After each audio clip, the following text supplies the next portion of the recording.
Hi, Katya. Hello, Anand. It's great to have you here today.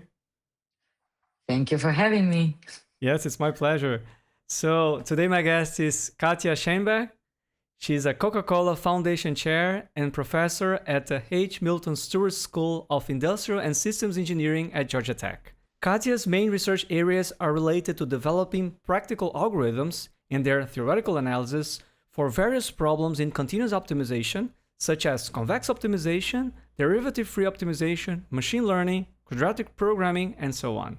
She's an Informs Fellow, a SIAM Fellow, a recipient of the Lagrange Prize from SIAM and MOS, the Farkas Prize from the Informs Optimization Society, and the Outstanding Simulation Publication Award from the Informed Simulation Society. Katya currently serves as the chair of the Mathematical Optimization Society, the MOS, and as co-editor of Mathematical Programming.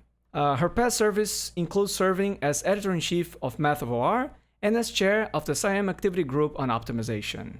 Katya, thank you so much for accepting the invitation. You are one of the stars of the field, so it's really an honor to have you here. Thank you. Yeah.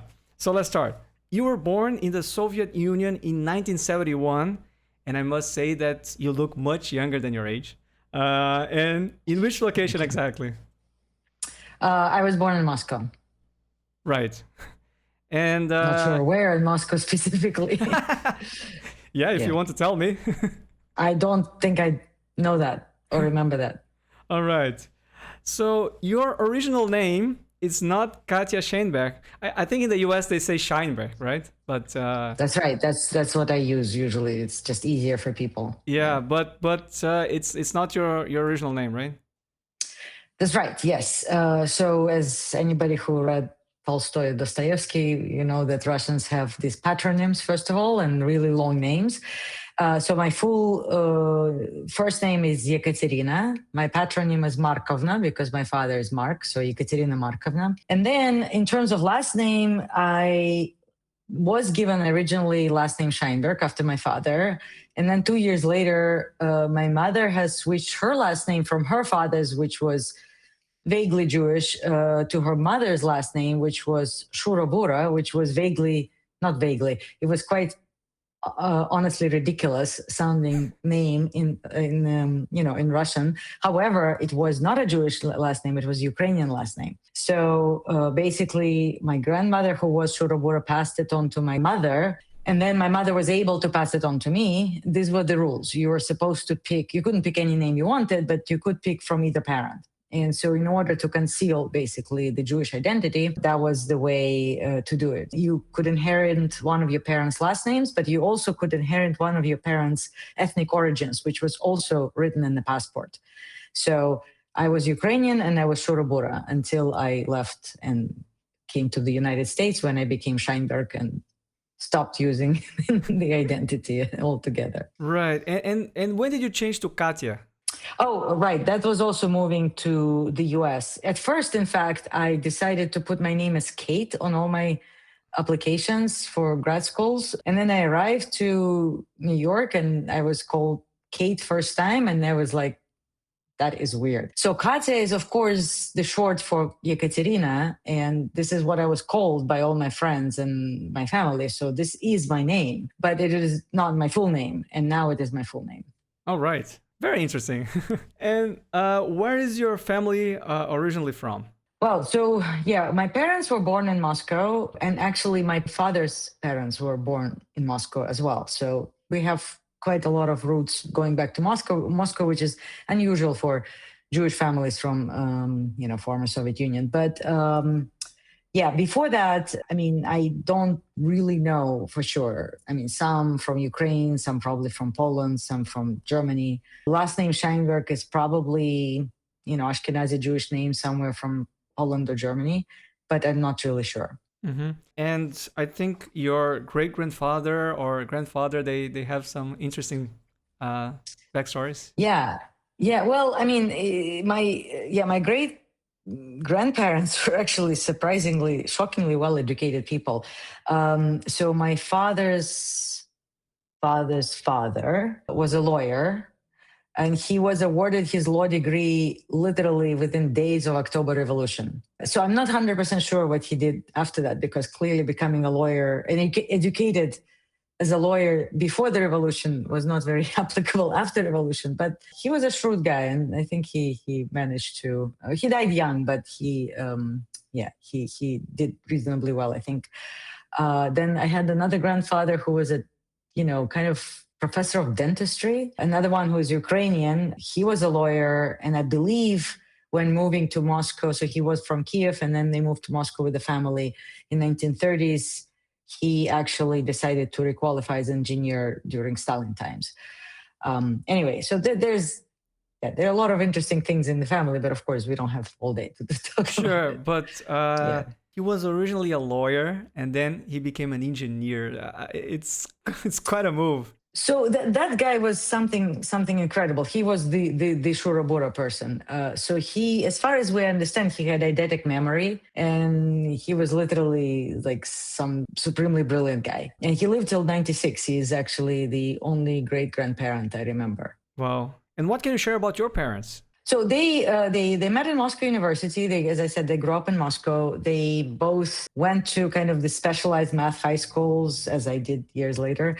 They went to math department, and then they got married super young, as everybody did back then. They had me when they were 23, when they literally just graduated. And then after that, both got their PhDs in some different math fields. My mother was more on the applied side. My father did some abstract stuff. But then eventually they both worked in research kind of capacities, but in an applied institutions, not at the universities. Universities at that point would not consider any, Jewish researchers or even professors or whatever. So yeah, that was basically their path, was to go into, some other research institutions and work there.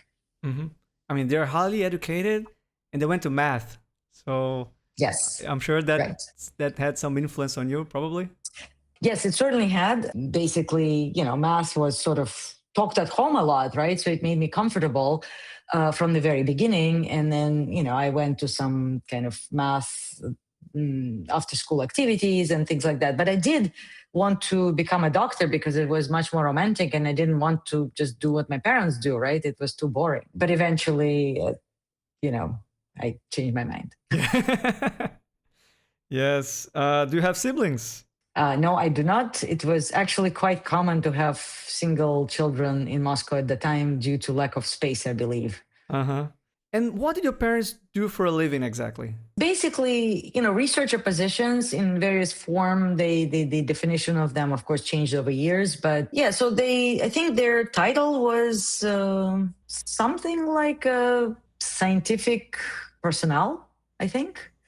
I would translate it that way. So my father, I believe, was doing some sort of scheduling and probably developing some software related to that. Although his PhD was in abstract algebra, as I said, but eventually moved to scheduling, and he was working in areas of civil engineering and project management. And then my mother was working in this sort of military-based research institution and working on some assessment, reliability statistics, and things like that. Right. And how was life growing up in Moscow in the 70s and 80s? Yeah, so this is an interesting question because obviously this is my childhood and I never had another childhood, so I don't know what to compare it with. But so as I said, like space was a problem. Everybody lived in pretty small apartments, but that was normal, right? The material goods were not easily accessible, and they became kind of if you wish, it was like, I mean, if you think about it, it would be like form of entertainment, trying to hunt down some material goods, like good piece of furniture, even good piece of meat. My father actually written memoirs about those times and a bit before. They're short and very entertaining about some weird things that kind of we had it in daily lives. As he said it, they seemingly absurd, but all had rational explanations, which is exactly true. So it was slightly surreal, I guess, but for us it was normal, especially before the mid-80s when Gorbachev came to power, right? We had all this kind of what's called stagnation period. It was relatively peaceful. Everybody knew what to expect. Nothing was, great, but nothing was terrible. Of course, grandparents who lived through Stalin time and Second World War, knew much worse times. So we knew that we had it good in some sense. And you kind of knew what to expect. This is basically what it is. I mean, again, I was a kid before the Gorbachev times, and then I was a teenager during Gorbachev times, and the Gorbachev times were, of course, all the fantastic opening of ideas. And it coincided with me being a teenager, right? So this was kind of great time to be a teenager because, you're young, and also the country is all of a sudden changing and becoming more open. So like all this hope and stuff. So it was good. Uh-huh. So there were some challenges. Also, you guys made some of the difficulties into something entertaining, as you mentioned, like trying to hunt for specific material goods. Yes. And all in all, it was sort of a non-traumatic childhood, and also in your teenage years, you didn't have any problems due to the politics and how the country was ruled, right? I mean, well, you're very constrained, of course. I mean, you know exactly what to say and what not to say, where, right? You know that there are certain things you can read and cannot read. Is it traumatic? I don't know. I mean, it is restricting. Of course, you don't, but if you kind of know what to expect, right? So it's definitely not like the times when they were grabbing people and arresting them left and right. There was nothing like that. It was stable. There was not much fear. It was just caution. Right. And lack of access to lots of things. But again, when nobody has access or very few people has access, you don't feel deprived. Right. So that did not prevent you from being happy and that's right. Yes. having fun. Yeah. Right. Okay. Right. Exactly. So I'm aware that traveling to certain places was difficult at that time, but did you and your family have the chance to go abroad? Right. So until I was 18, I have never been abroad. And at 18, that's when Gorbachev, right, was around. And so things were changing rapidly. I've never gone abroad. My father was allowed to go abroad for the first time to Nigeria. So, and before that, he was actually actively crossed out of a list of people going to France. So if from his work, they were developing some software for, as I said, project management for large construction projects in Nigeria, but they were supposed to go and train engineers or something in France because they were using, I think, French computers. And my father, who was supposed to do the training or supervise the training, he was actively removed from the list because of being a Jew. This was very common. The general idea was that if you're Jewish, you tend to immigrate. You don't belong to Russia, you're not Russian, so you would want to run away, which of course is ridiculous because, he had his family and everything, but he was not allowed to go. Nigeria, however, nobody was afraid that he'll immigrate there somehow, although he probably could have gone to American embassy there, but of course he wouldn't. So he went there for 2 months at a time, I think twice, which was kind of stressful on all of us because we knew not much about what it is like, right? It was very far away place with lots of poisonous snakes and somewhat scary. And it was not in Lagos. It was like 700 miles south of Lagos or north of Lagos, north maybe.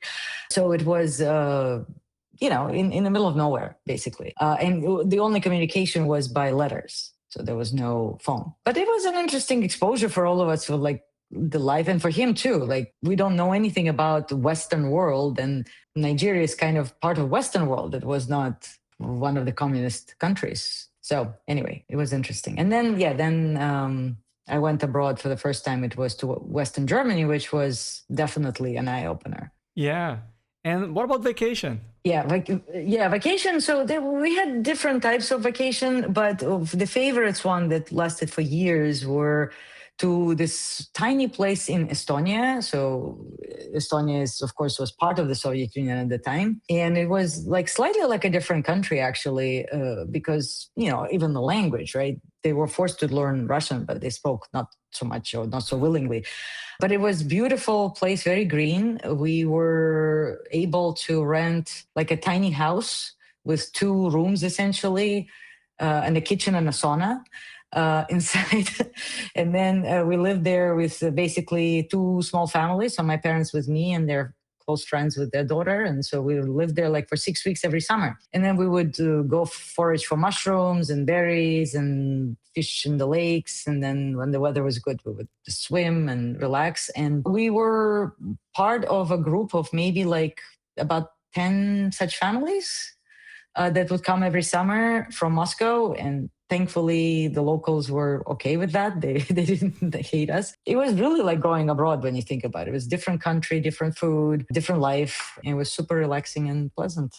Yeah, great to hear that. And were you involved in any sports activity? I know the Soviet Union was doing really well in the 80s in terms of sports and. Yes. However, I did not do any of the classical Soviet sports. I think it was a decision of my parents, but somehow they put me into this tennis, I don't know what you'd call it, group, whatever. The point there was, so it was hard to do sports like you do in the US, like a little bit of here and there. You had to kind of commit. And so I started tennis when I was 6, and I had to go like 3 days a week for like 2 hours each time. And then it was a commute as well. So first my grandmother was taking me, and then, eventually I started going on my own. I mean, I was not dedicated enough to really make the best use of this time. And so the coaches very quickly realized that I'm not like their prime material. So they kind of shoved me to the wall or to whatever. But nevertheless, I did play and I learned the technique. And this was my, there was a lot of physical activity coming from that. Once I moved to high school, we'd play some sports here and there just for fun, and also in the gym class. But in winters I didn't play tennis much, obviously. Although we did have indoor practices, but it was less. And we did do a lot of cross country skiing, which I absolutely hated because, again, this is something parents would force us to do. But now I love it. So that's how it goes. Like math, probably, right? At first, you were not. I never hated math. I never hated it. But yeah, I mean, if I felt too pressured, I would just step out. But I never particularly hated it. Skiing, however, was monotonous and cold. And, what was the point? Fair enough. Yeah, but I'm glad that now you're enjoying, doing some cross-country skiing, and that's nice. Oh, yeah, now I enjoy all kinds of sports. Yeah. Not team sports, though, because I don't know how to play them. But yeah, and it seems that you jog every day. Yes, I do. I started some time after my children were born because that was the most efficient way to exercise, and then it just grew from there. And now I run every day. Yeah. And what about the 1980 Moscow Olympic Games? Did you have the chance to attend some of the events? not even close. Right. So they were actively trying to get rid of Moscow residents during the Olympic Games to empty Moscow as much as possible. And in fact, that year was the only year when I was given a chance to go to a summer camp for tennis. I was 9 years old. I was by far the youngest person in that camp, and it was probably not the best way for me to do it. But there was a chance, and my parents took it so that I would, presumably learn better tennis and also go to some nice place. It was actually pretty nice. The food was horrible, absolutely horrible. But the place was actually quite nice, as far as I can tell. And was that in Russia or some other country? No, it was in the south of Ukraine, actually.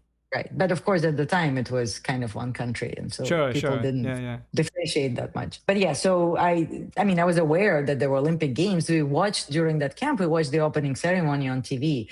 But yeah, we didn't know, for example, of the whole drama, political drama behind the Olympic Games. Yeah, right? The boycott, right? Exactly. Yeah, the US was, they just did not go to the Olympic Games there. Yeah. Right. Yeah, but it's a pity that you did not have the chance to, go to the events. Like, it's a major thing, right? Right. And it's sad that you were sort of constrained, and have all these restrictions. Yeah. I mean, it is right. So it was beyond that, right? Foreign visitors to Moscow all my life, essentially, were kept pretty separate. So most of the hotels in Moscow, you could not just walk in there. In fact, when I moved to the US, it was like in New York, if need to go to the bathroom in the middle of Midtown, right? Where do you go? You can find a hotel. Like, this was a shock to me. You can walk into a hotel. It is, and it was because, basically they were trying to keep, separation between foreigners and locals. If you were to interact with a foreigner, so later, when I was 18, I think my father was running first conference in Moscow on project management, an international conference on project management. And there were a lot of Germans that came, and I was working as a translator actually, from English, not German, but during that conference. And we did get to interact with foreigners then, and it was okay to do it. Nobody was objecting to it, but still to go to hotel, we had to go with them. We could not meet them there. If we wanted to go for a drink and chat, we had to walk with them. And yeah, that's how it was. Yeah. Wow. And what was the soundtrack of your youth, and how did it evolve over time? Right. So it's a good point. There are two different things. So one was, which is a very big part of certain life of certain, say, people in Moscow, Soviet Union, not just Moscow, but Russia and Soviet Union, these folk singers. They're folk singers, but they sound very different from American folk singers. And this is literally poetry with the guitar, and some of it is very political, and some of it is just more, just poetic. And they were called bards, as for the English word bard, right? And they were very influential in various ways, and especially on young people. And so, with my high school friends, people would sing them and gather together around the fire and sing them and so on. And then, of course, there was just Western music. And Western music was Beatles, of course, and Simon and Garfunkel and Deep Purple, and I think the Scorpion, and then, many others. But we were behind, let's put it that way. I did not hear Dire Straits or Leonard Cohen, or even so much Bob Dylan. I mean, we must have heard Bob Dylan, but it was somehow not the big thing until I moved. Wow. But you had the Russian Bob Dylans. Yeah, right? Yes, we did. No, that we did, for sure. Yeah. Very nice. I mean, you have a very good musical taste. I like that you enjoy a lot of rock music, which is my cup of tea. So that's very good. In fact, Beatles and Dire Straits are among my favorite bands. Okay. Yeah. So did you enjoy... I have to ask you this, of course. Did you enjoy reading, and were you into Russian literature? Right. So this is interesting about Russia, actually. Reading is absolutely compulsory. You're not considered to be an intellectual person at all if you don't read. Everybody around me, let's say, read the same books. They were not necessarily Russian. They were often translations and adventure stories, such as Alexander Dumas was big with Three Musketeers and Count of Monte Cristo. We loved these stories. There was a lot of Russian literature too that was good, and some of it was semi-illegal or, out of print, so to speak. And then, of course, some of it, like Solzhenitsyn, was really illegal, but that was a different story that we were trying to hide, or not even have it at home. And then there was Tolstoy and Dostoevsky, which, everybody else loves, but it was shoved down our throat in high school. So did I enjoy it? I suppose so, but it was hard to enjoy something that is compulsory reading, right? So I think Anna Karenina was spared it was not in our curriculum, and I read it years later, and I appreciated it way more than I would have if I, when we read, for example, War and Peace, which is extremely long, and, and it's kind of, we just made fun of it in high school instead of taking it seriously. But yeah, I do like books. I started listening to books very early on, when they were on tapes, like physical tapes. And, now I'm really into audiobooks, and I'm literally listening all the time. When I'm walking, when I'm cooking, when I'm running, all the time. Right. Yes. I myself read Dostoevsky and Tolstoy, but not the classic ones. I read the smaller books, like the Player and the Death of Ivan Ilyich, and instead of going to. I think it's the same thing with the Player as with Anna Karenina. I read it way later, and I actually appreciated it. All right. Yes. And I wonder, how did you get access to those books, the Western books back in the day? Yeah.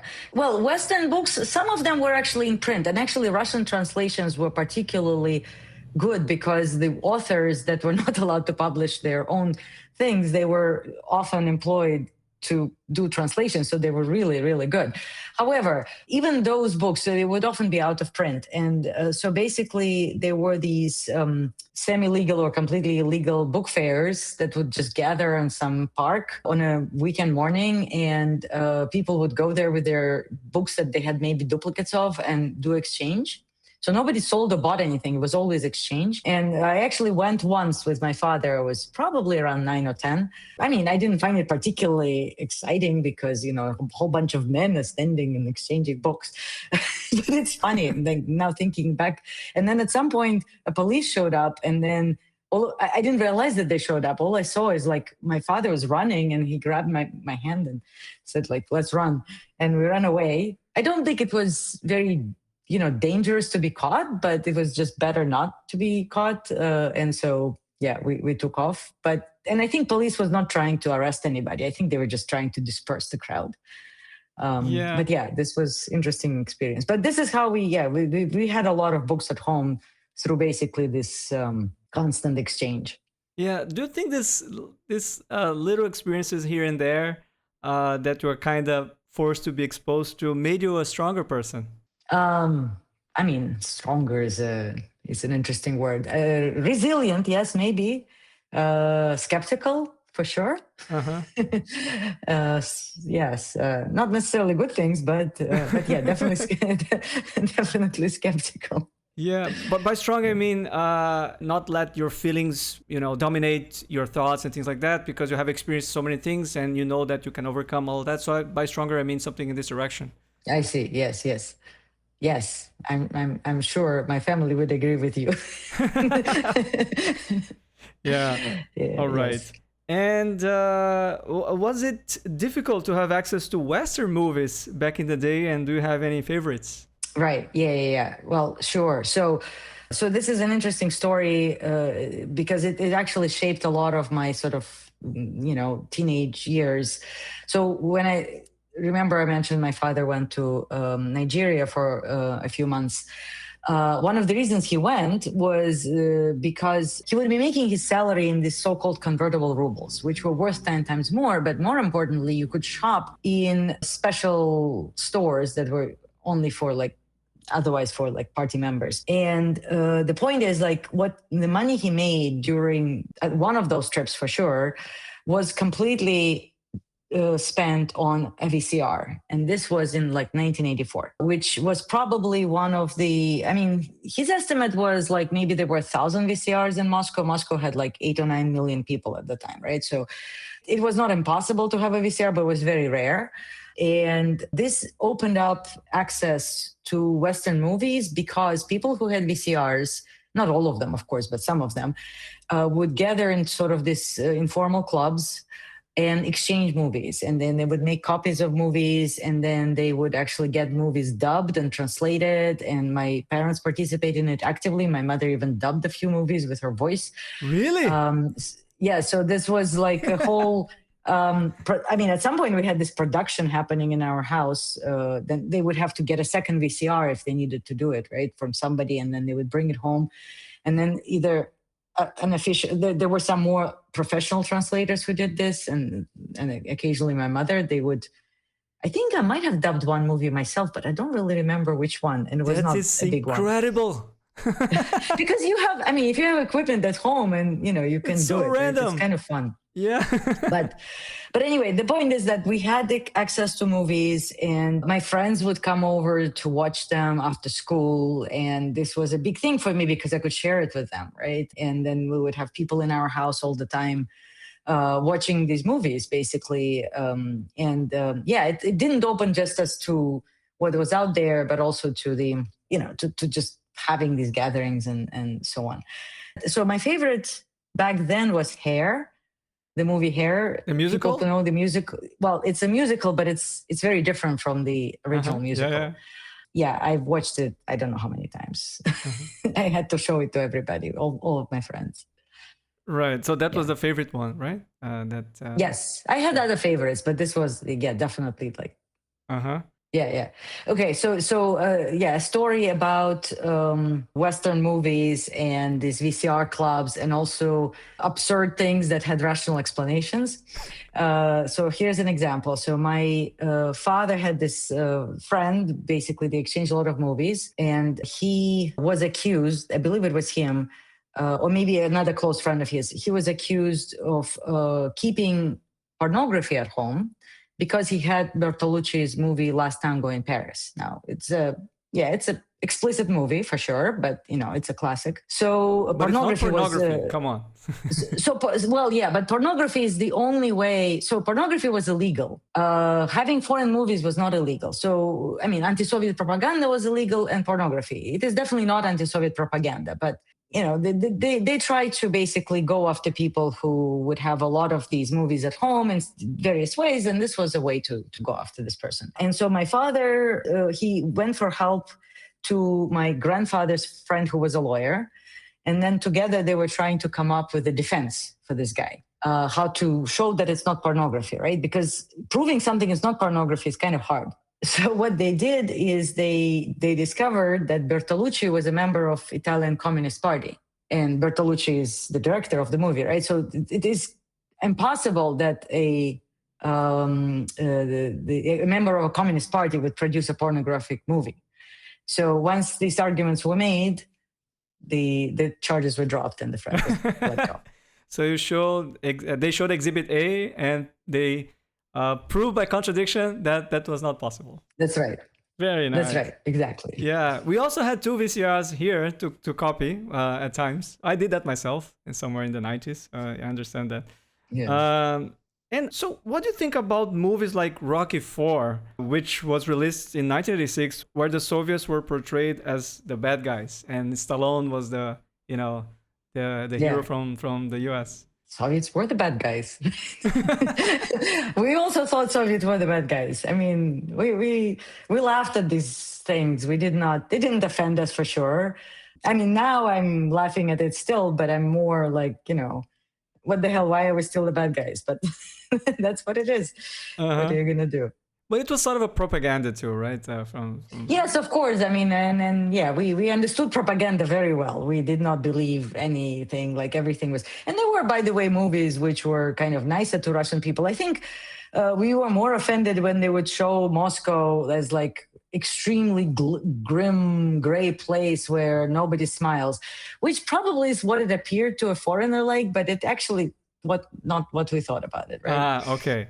And talking about propaganda, how was that addressed in school? Well, for a while it was, you just basically said certain things at school, and it was like very standard party lines that everybody said, and you would, just go with that. But then, of course, in as I said, in the mid 80s, all of a sudden it started changing, right? So everybody told us that US was bad, that Russia was great, that Russia was, everybody talks about crops all the time and these big constructions. Nobody listened. It was not interesting.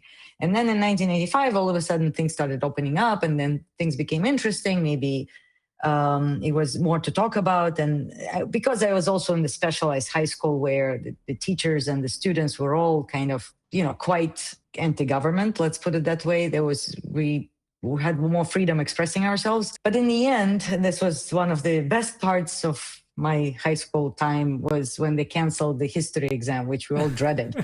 At the end of high school, we had this like one big exam for several subjects. And the worst one was, of course, history, and then was canceled because they just didn't know how to, test us, what to ask, what was true anymore. Because what they taught us most of the time was no longer true, but, they didn't know how to rephrase it. So anyway, this is how during my time propaganda has shifted. Yeah, so you attended a special math high school, right? Mm-hmm. Yeah, was that your parents' idea? Well, yes, essentially, of course, because they kind of like pushed it on me when I was fairly young. And then I started going to evening classes there with a friend of mine. But I really liked, so I started in 6th grade, I started going to these evening classes, and the people I met there, they were so much more interesting than the people in my regular school that I just had like no hesitation. By the way, in Moscow, you could go through the same school from like 1st grade to 10th grade. So you don't have to switch to high school anywhere else. You have an opportunity in specialized high schools, but it's not normal. So normally I would say, I want to stay with my friends in my regular school. But in fact, I didn't. I was very excited to move. And basically all my Russian friends are from my high school. I made very few at the university. And so this was also a big life-changing experience for me. Mm-hmm. Were you a top student? Not there, no. Definitely, they were extremely smart people. I was an okay student. I got my A's in math, but we had a few people that were good at everything, which was not me. And then we also had so two of my classmates, and I'm talking about like 30 people class. So two of them have mathematical things named after them. So one is Havanov's homologies, which I do see mentioned in different things. And the other one is a Pak conjecture.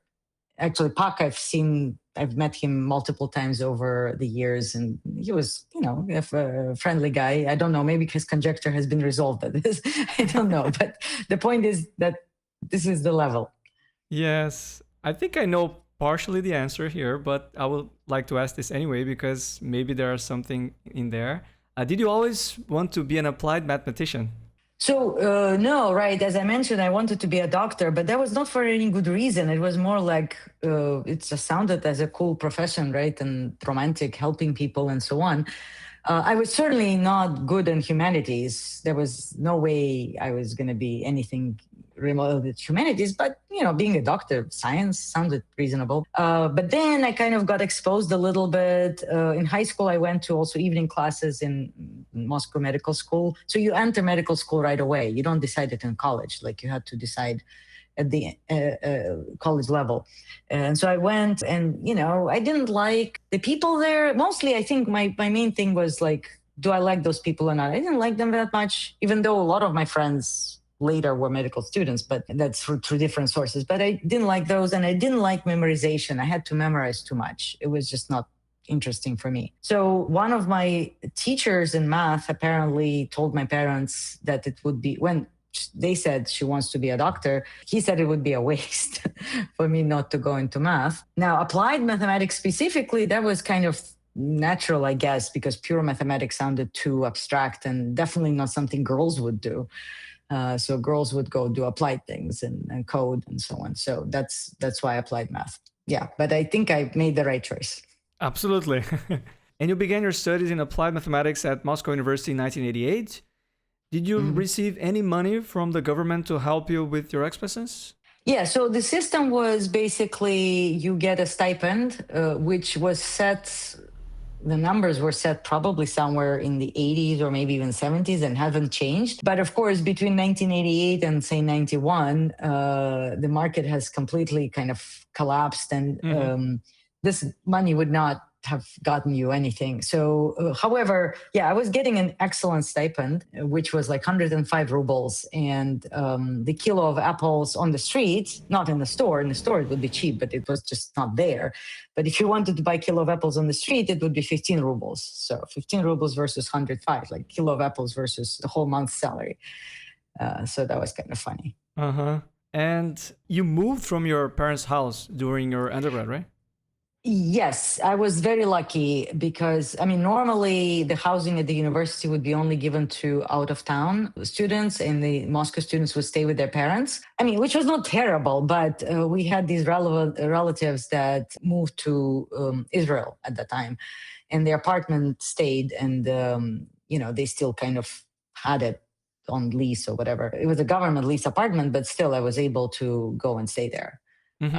So yeah, I had some independence, started to learn how to cook, how to shop, all that stuff. Yes, very nice. And the year after you joined Moscow University, the Berlin Wall was torn down. And 2 years later, there was the 1991 Soviet coup attempt, which is also known as the August coup. What are your memories from these two very distinct events?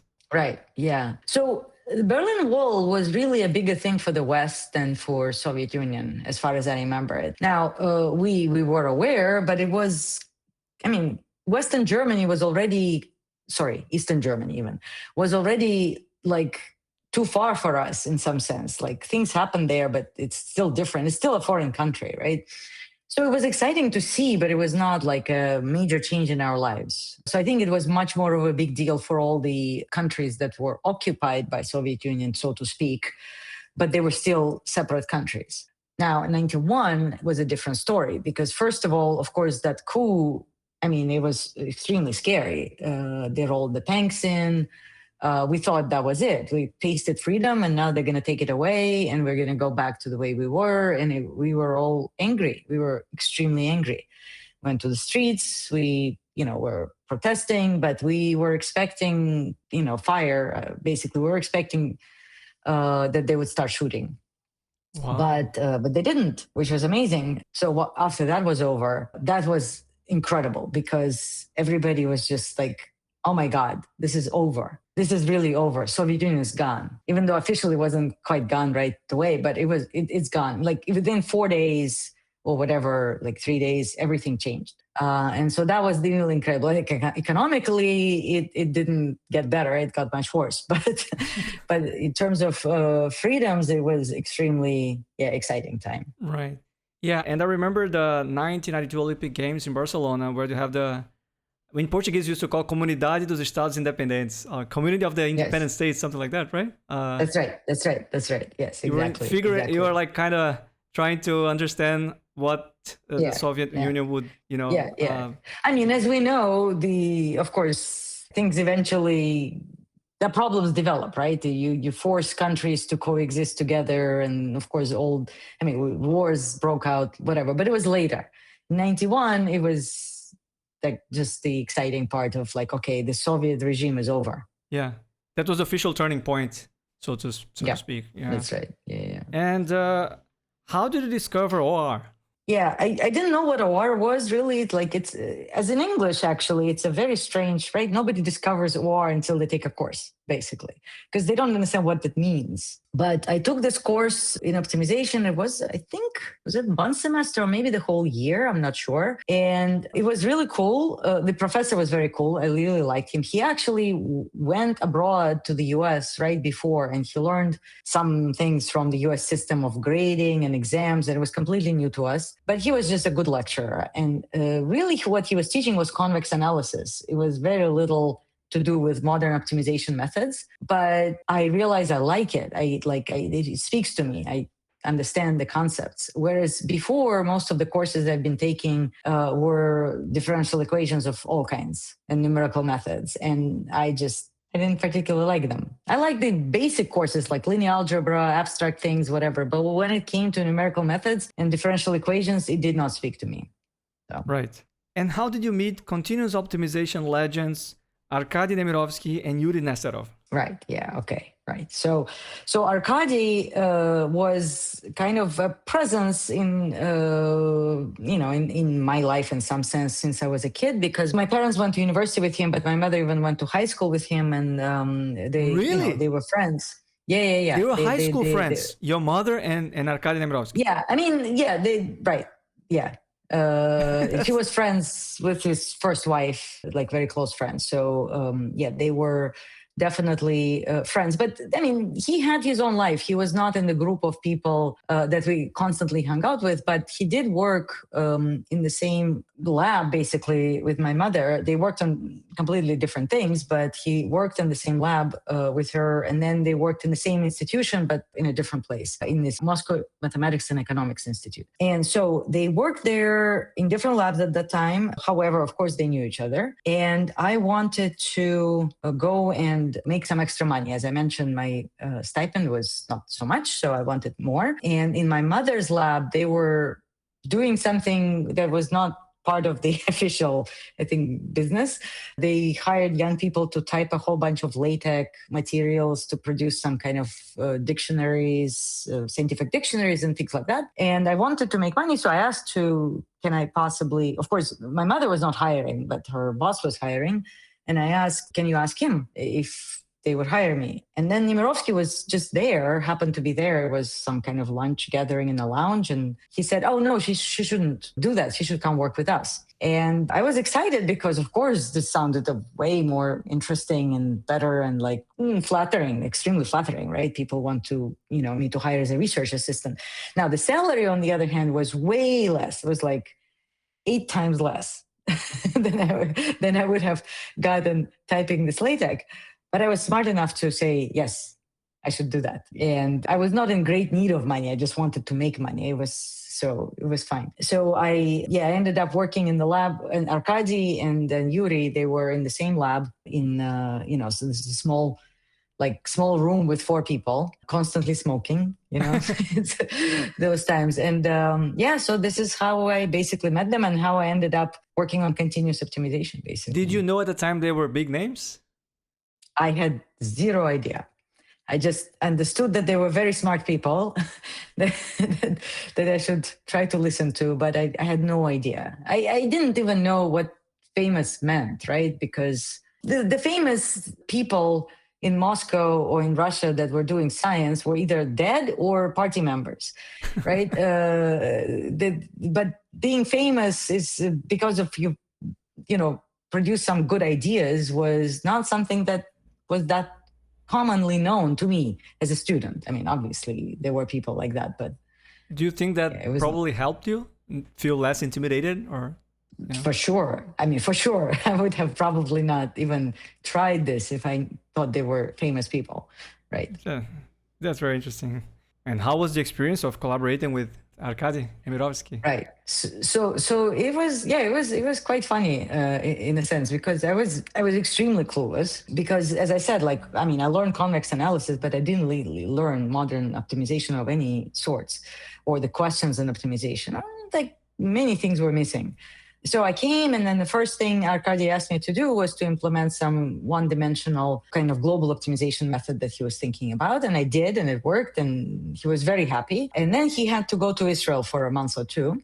So he had to come up with the next problem for me. And the next problem he came up for me was to extend Karmarkar's method from linear programming to second-order cone programming. Now, at the time, he already knew, because Farid Alizadeh just published his paper extending that method to semi-definite programming. And then they knew that it would be possible for second-order cone programming because of all they knew about conic optimization, who hardly anybody else had known at the time, but they did.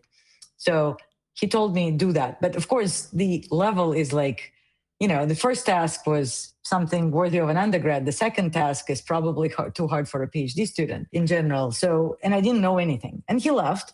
But he, of course, said, ask Yurii to direct me. So Yurii told me to go and find the article. And he told me exactly, go find, number 4 of Combinatorica from 1984 and find a paper by Karmarkar and read it. And I was extremely impressed. I was like, whoa, these people know where every single article is published. And of course, it's not true, because, they just knew this article. They didn't know every article. Yeah, but this article, come on, it's very, very... Yes, yeah, exactly. Awesome. I didn't know that, right? There was such a big deal. So anyway, and then I read the article, but I had no idea what to do next. And then Yurii tells me, okay, well, so what I'm supposed to do is to build this transformation that maps SOCP cone onto itself, but it also maps a particular point inside of the cone into its analytic center. So how do you build such a transformation? To me, it was completely, unclear. And he says, well, here's the barrier function, and then you take its Hessian and you take its square root, and that mapping is going to give you a transformation. So that should have impressed me, because that really, I don't think many people in the world would, maybe only Arkady and Yurii would know that. But I was not impressed because I didn't know anything. So I thought, oh, that's probably common knowledge, right? So anyway, so that was, in that sense, was interesting. I learned how much I did not know. That was definitely one of the amazing things. How much is out there. I did some proofs. I did some extensions. I still don't know if they were correct or not, because when Arkady came back and read it, he said, great job, wonderful. Let's just change it a little bit. And then he sat and basically with me and next to him, started rewriting things. And then he's rewrote the whole thing. But he rewrote the whole thing, not necessarily because things were completely wrong, but of course, undergrad writes a paper, you're going to rewrite it. It's not going to be good. I do it all the time. So. Yeah, exactly. So it was an interesting experience. Besides learning that I know nothing, I didn't really get to...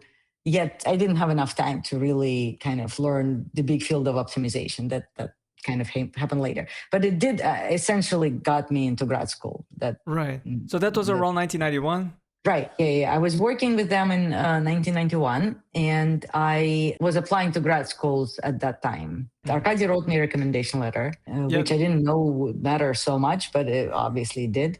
And then, I applied to only a few places because at the time there was hardly any information. There was no internet, right? There was email, but no really internet, or internet existed, but no World Wide Web. Yeah, but why did you decide to go to the US first? Oh, I mean, that was kind of like everybody around me were doing. My parents were kicking me out, essentially. I mean, it was a no-brainer. This was like what you're supposed to do if you only can. So that was common knowledge. Yeah. Growing up, this was like, so my uncle, for example, he was trying to go to the US in late 70s, which was the first wave of Russian immigrants, right? A lot of people left. A lot of my parents, colleagues, or whatever. All Jews, but they all left. Not all, but a bunch of people left. Not everybody. And then right before the Olympic Games, right, they abruptly closed the border. And so my uncle, who wanted to leave, but did not, for whatever reason, did not yet get a chance to apply, he couldn't. And so the next time he could leave was 10 years later. And so basically, this was ever present, the fact that some people wanted to leave but couldn't. My parents didn't think they could leave because my mother was working in this military institution. And that was, at the Soviet time, was like you would never be able to go abroad at all, even for vacation. But then, of course, things completely changed in 1991. And that was, even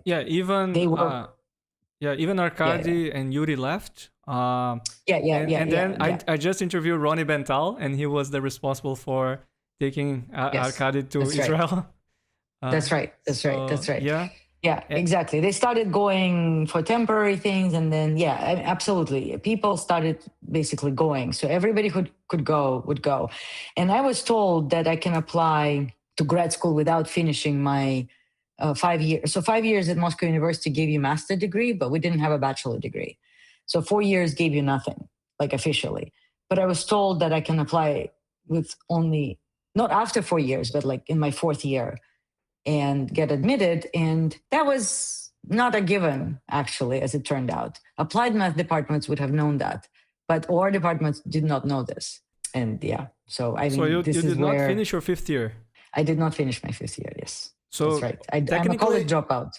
But technically you don't have an undergrad degree. Yes, that's correct. Fascinating. And how did you choose the universities to apply to?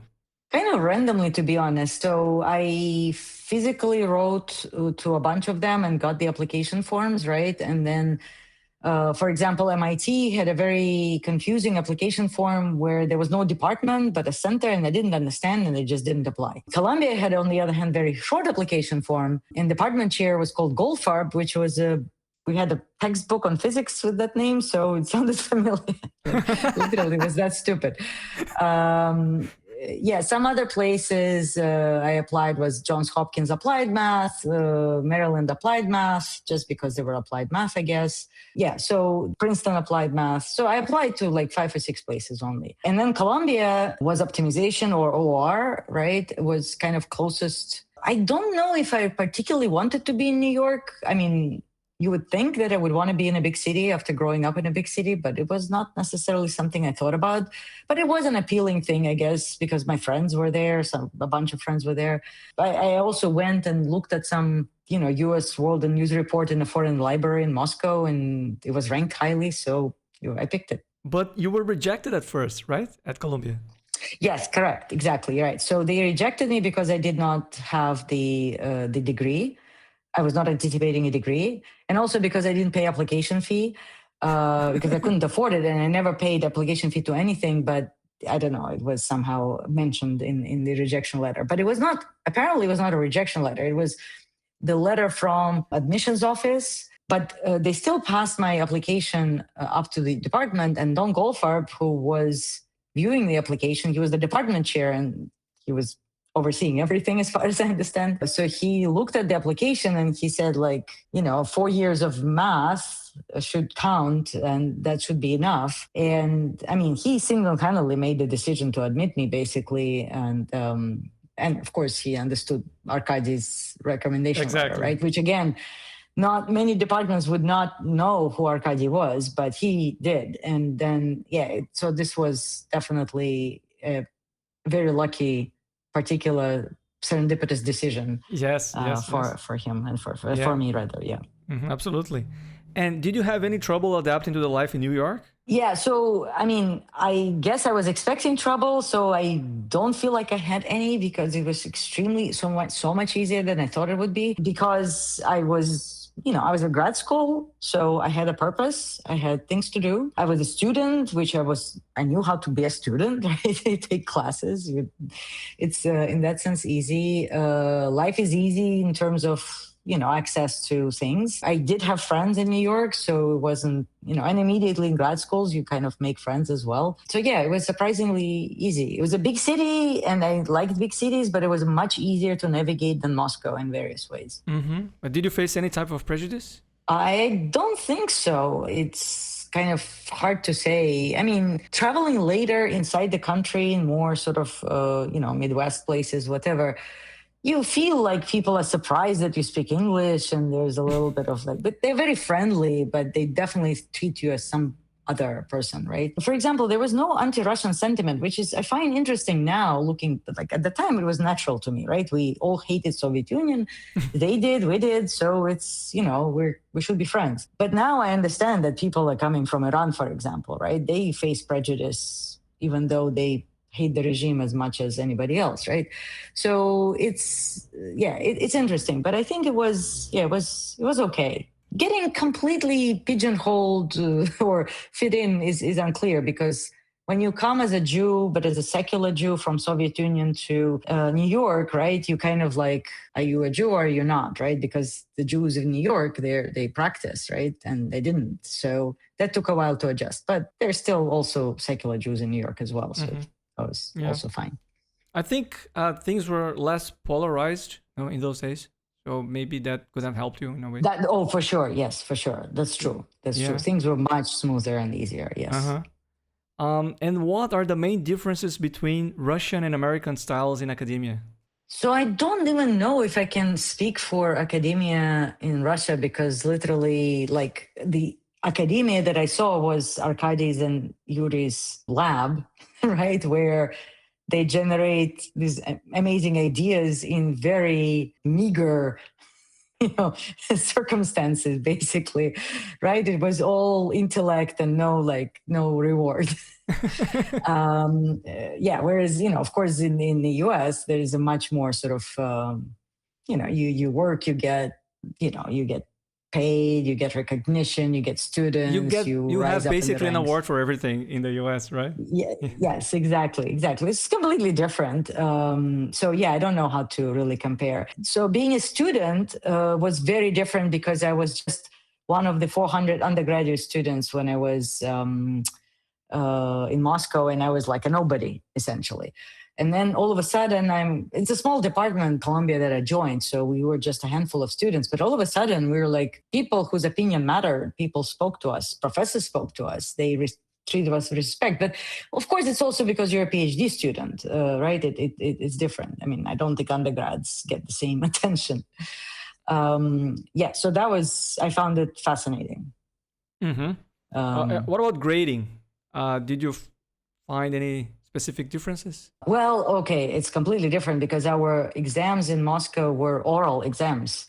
So you go in and you prepare the topics, like there are many topics in the course, you prepare all of them, but you pull in a ticket, as it's called, with a couple of topics only, and then you go prepare your responses, and then you go present it to the examiner, and then they ask follow-up questions, and then they let you think, and so on. And so this goes on for a couple of hours, whereas examiner only spends like 10, 15 minutes at most, or maybe at a time, but not that much. But for you, it's like a 2 or 3 hour thing. But and then you get solve a grade. Questions, Katya? Yes. Yes, yes. You may have to solve problems. You may have to prove a theorem. You may have to answer just some different types of questions. Very theoretical most of the time. Yeah. Mm-hmm. And then you're done. But it was good because if you make a mistake, you can kind of correct. You see, I mean, usually if they see that you know the subject, they're nice to you, and so they will kind of hint you that you're making a mistake, and then you can fix it. And so I got straight A's. Probably big part of it because it was oral exams, and I could Right. see where they were guiding me. But it was in the US it's different. It's written exams, right? So like if you get confused, you waste a lot of time and then you can screw up. Mm-hmm. Yeah. And how were your qualifying exams? And was it stressful? The preparation was very stressful because everybody is just stressed. That's the way it is. I mean, I see students now, it's the same thing. If it's a written exam, people stress out. But I learned a lot during that preparation. And in the end, I did really well in optimization and I did terribly in stochastics, but I passed them both.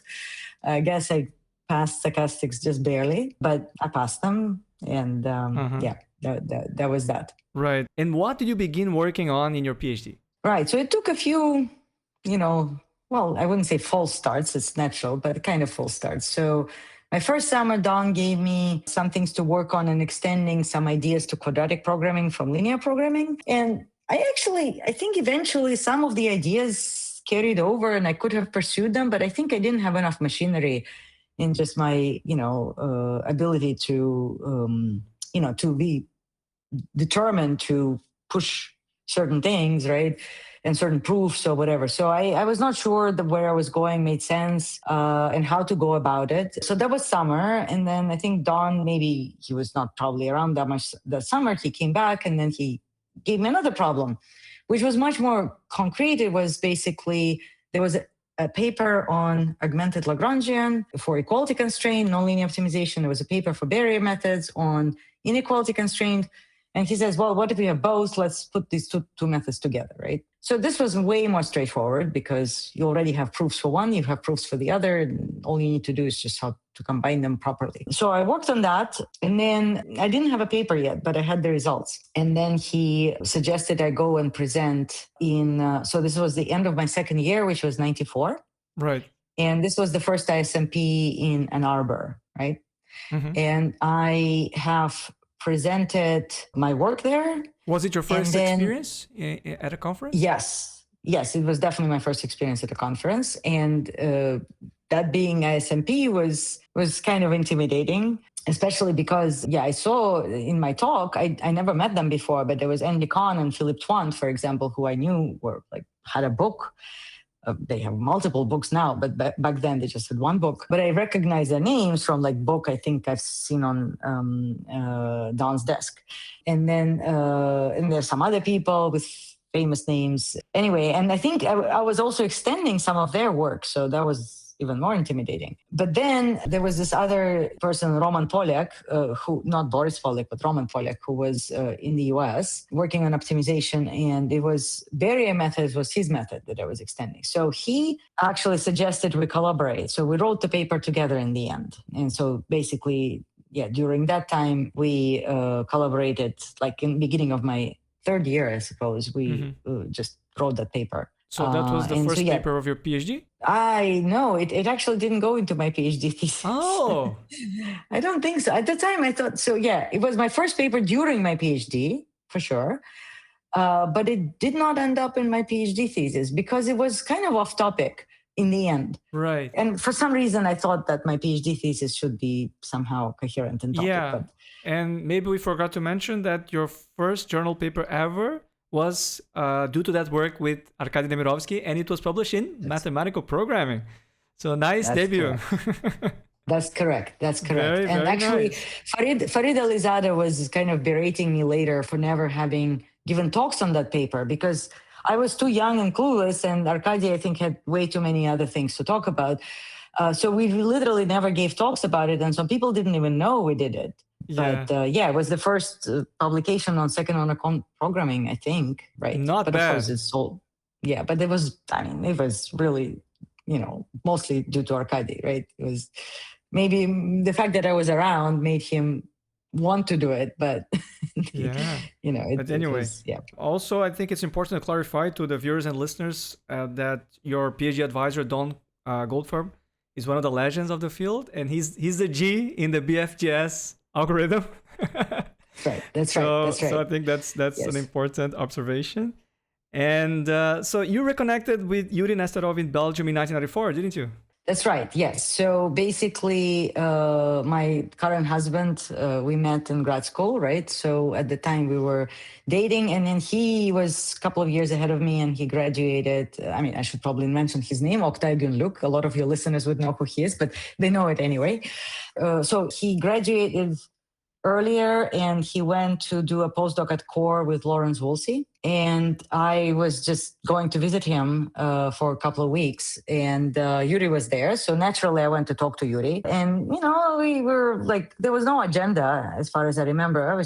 He was telling me maybe about interesting problems and so on and so forth. So he didn't pose the problem at that time, but when I went back, he sent me a suggested problem on semi-definite programming and interior point methods. And I started thinking about it, and I sent him some, write-up, but he didn't follow up. And I think maybe he was busy, maybe he didn't find it all that interesting, whatever. But yeah, so I continued doing it, and then I started doing it for my thesis. And, Don worked on interior point methods before, but he did not work specifically on semi-definite programming. So it was kind of like learning it together. And so eventually I co-authored that paper with Don. And then there was another paper. It was not on interior point methods exactly, but it was on semi-definite programming, also with Don. So all this direction was defined in some sense initially from conversations with Yurii.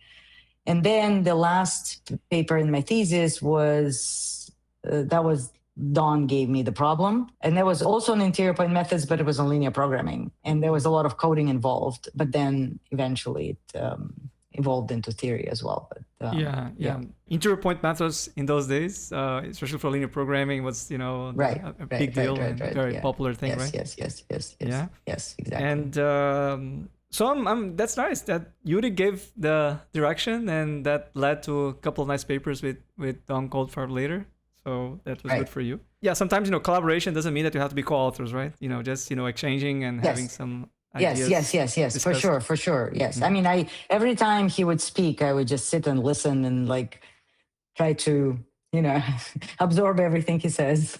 I know what you're saying. Yeah. So you spent the summer of 1995 at the IBM T.J. Watson Research Center. It seems that this was a game changer experience for you. Why is that so? Well, I mean, of course, because that's where I started working with Andy Cohn, and that also defined my future research direction very significantly afterwards. So, I was a summer intern, and in Andy's group, Andy and Don were great friends. And he gave me this task of coding up some methods that he and Philippe Twant were working on derivative-free optimization. And that's what I did that first summer. And then next summer, I continued working on this. I mean, it was pretty elaborate code in Fortran.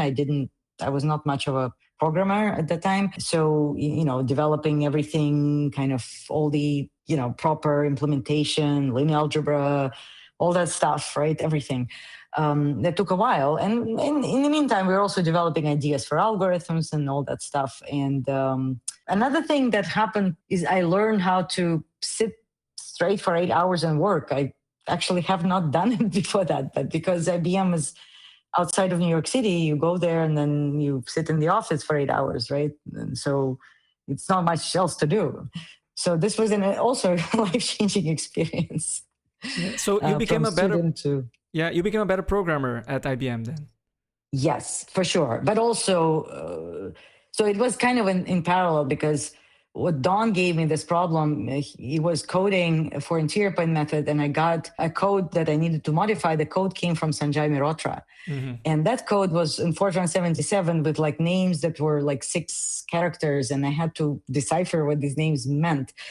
And that was incredible because, of course, the DFO code, I had to write myself.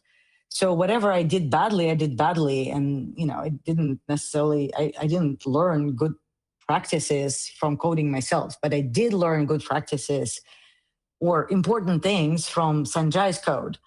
because there was a lot of, handling sparse linear algebra and data structures and whatever. And this is something that, I could see, okay, this is what people do to make things efficient, right? So together, these two experiences, I think it definitely was significant improvement in terms of like how I understood coding. Right. And not coding specifically, but, algorithmic implementation. Right. So you were essentially trying to solve ADA transpose equals B? Yeah.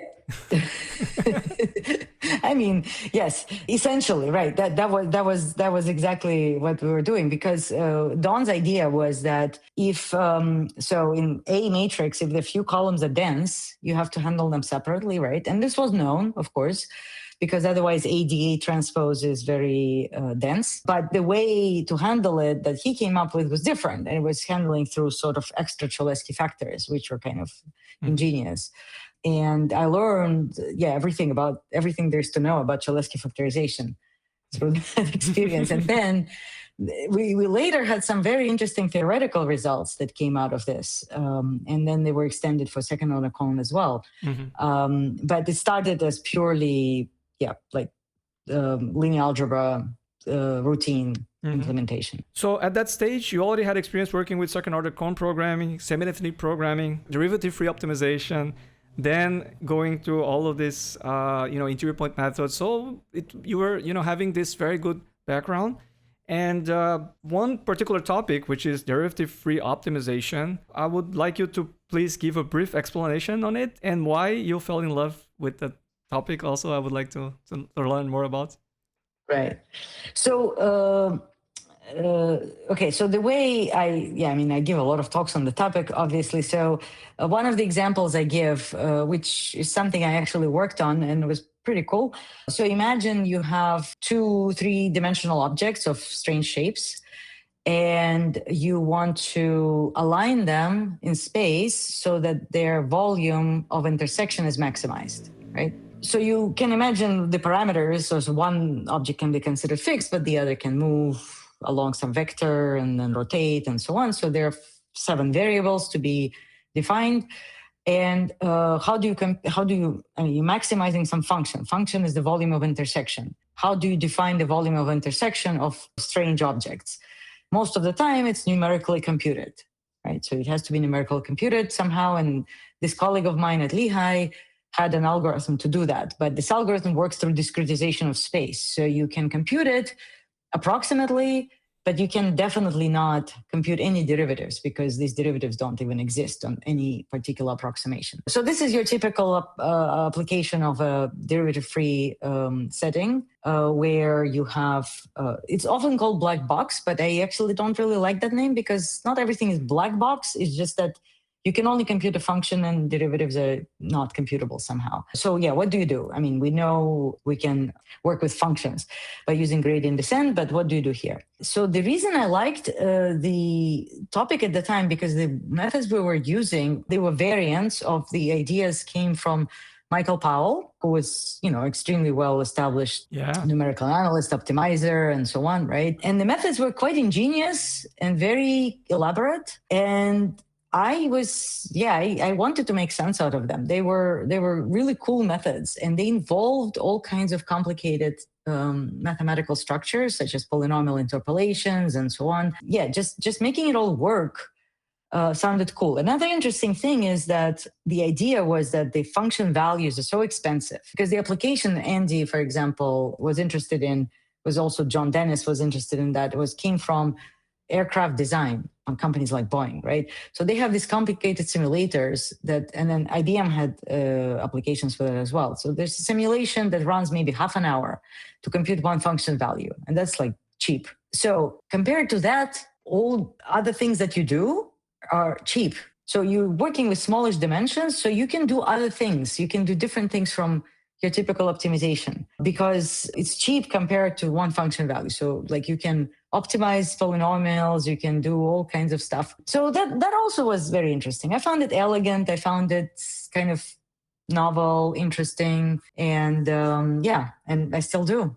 You became one of the main experts worldwide in the field. And around that time, you spent a couple of weeks at TU Delft in the Netherlands visiting subject to guest Tamás Terlaky. How was it? Yes. So that was amazing to me because I was still a PhD student. And the fact that Tamás did this sort of things, but not many people did, inviting kind of young researchers that he thought maybe, promising to participate in the workshops that he was organizing and come for a scientific visit. And there was a student at the time in Delft who sadly passed away quite young, Jos Storm. He was writing software for interior point methods for second order Cohn programming. So there was a lot of joint interests, and they invited me to come and spend time there. I was too kind of unsure of myself, I think, and also maybe hopefully I want to say lazy, but I wasn't exactly lazy, but laziness may have something to do with it, to really actively go and engage in conversations about things I didn't know. I would have learned a lot more, but I was more like working on stuff I knew and then talking about stuff I knew and listening to talks, but not actively seeking completely new topics. Mm-hmm. I should have done that. But nevertheless, the experience was amazing. There was a workshop during that time where interior point, of course, Arkady and Yurii were there, and all kinds of top optimization people working on interior point methods and things like that. I learned a lot. I've gone to this workshop afterwards a few times, and it was, it made me feel like I belong to a community. Very nice, very nice. Yeah. And where did you go after finishing your PhD in 1997? Well, I went to IBM basically to work in Andy's group, luckily. So all these summer experiences and so on, we continued working basically. It was continued collaboration, and thankfully they had a position. And so I joined Andy's group and just continued working on that and a few other things. But Mm-hmm. And what did you work on during your first years at IBM? Right. So this was, IBM, first of all, there was a great group of people there, made a lot of friends. Eventually, 3 years, after I joined, my husband joined as well. He was at AT&T for 3 years before that. There was the two-body problem, I suppose, then? Yes, there was a two-body problem, right. So we settled in New York City, and he was working at AT&T in New Jersey, and I was at IBM in north of New York City. And then, and he joined, it was coincidentally when our first daughter was born, so it was kind of convenient for him to commute somewhat less, but we still were living in New York City and commuting out. But anyway, so so there were a lot of very good people, especially in theoretical fields, theoretical CS and optimization and things like that. I started working on derivative-free optimization. I continued, rather. I didn't start. And that was not part of your PhD thesis, right? Correct. It was not. That's right. Yes. I continued working on my code. And so for a while, I just worked on the code, but I also was continued working with Don on these interior point methods, algorithms, linear algebra. I continued working on other things as well. I worked on some quadratic programming and such, but in 2000, so I was very pregnant with my younger daughter, a person walked into my office who was coming from a speech group who was working on what we know now as machine learning. And I'm not sure it was even called, well, probably was, but it was support vector machines. And he came with a question, Shai Fine is his name. And then what he presented me was support vector machine. And it was like, this is convex quadratic program. We know how to solve these. You do interior point methods. And he said, no, you don't. And I said, yes, you do. And then we argued about this for a while, and then we wrote a paper about it. But then, of course, it turns out that indeed using interior point methods is not very good because the problems are mostly very dense. And then I found it fascinating because here is a problem that we thought we know how to solve as optimizers. And yet there's all these cases where it doesn't work. So what do we do now? And this was because before stochastic optimization was a recognized way to solve machine learning problems. But so I started shifting into that domain slowly. Is this the paper that received more than 900 citations on Google Scholar? That is right. And the interesting reason it received so many citations was not because of what its intended purpose was, but as a relatively side thing that we put in there, which came out of me working with Sanjay Mehrotra's code on Cholesky factorization. So what we did put in that paper is partial Cholesky factorization, which was a way to approximate positive semi-definite matrix by its low rank factors, so to speak, but not using eigenvalue decomposition. It was cheaper. So if you have eigenvalue decomposition, the method would still scale quadratically within the dimension of the matrix, but not cubically as a full decomposition, but quadratically. But if you do this incomplete Cholesky factorization, it scales linearly. Mm-hmm. And we put it in the paper because we needed it, but apparently for machine learning community, it was a revelation that you can do it. And so a lot of citation came from that. And then I honestly don't know.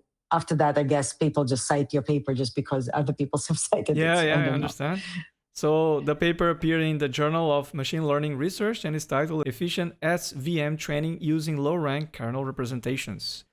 Katya, your 2 daughters were born around that time. How did you balance maternity and work? Not well.